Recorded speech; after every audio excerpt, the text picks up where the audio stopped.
আচ্ছা, যখন একটা ডায়মন্ড ধরুন পড়ে যায় মাটিতে, নোংরা জমে যায়, কাদা লেগে যায়, তখন কি তার ভ্যালুটা কমে যায়? একদমই না। সেটা অমূল্য রত্ন ডায়মন্ডই থেকে যায়। ঠিক আপনি কেমন তা আপনিই জানবেন।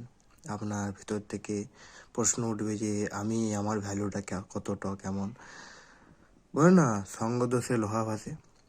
আপনি কাদের সঙ্গে আছেন সেটা বড় কথা নয়। আপনি যদি দেখেন কি আমি এমন কিছু জনের মাঝে ঘিরে আছি যেখানে কোনো ইন্টেলিজেন্স নেই এবং কোনো নতুন আইডিয়ার সোর্সও নেই, তাতে কি আপনার ভ্যালুটা কমে যাচ্ছে? আপনার ভ্যালু কমছে না, আপনি নিজে নিজে আপনার ভ্যালুটাকে কমাচ্ছেন। তো আপনি এখনই যেখানে আটকে থাকুন, আপনার ভাগ্য বা আপনার কাছে যেখানে কোথাও কোথাও আটকে থাকুক, আপনাকে ভাবতে হবে যে আমি খুবই প্রিসিয়াস একটা জিনিস, যে আমি সব করতে পারি। তো অবশ্যই মনে রাখবেন, নিজেকে কখনোই ছোট করবেন না, নিজেকে সবসময় বড় ভাববেন, বড় করবেন এবং বড় হয়ে জীবনযাপন করার চেষ্টা করবেন। কারণ জীবনটা আপনার, অন্যর কাছে আপনার ভ্যালু কখনো বিচার করবেন না। আপনার ভ্যালু আপনার কাছে খুবই প্রিসিয়াস, মনে রাখবেন। এটা ডে 7 আমার ভিডিও ছিল। যদি ভালো লেগে থাকে অবশ্যই একটা লাইক, কমেন্ট, সাবস্ক্রাইব করবেন। Thank you.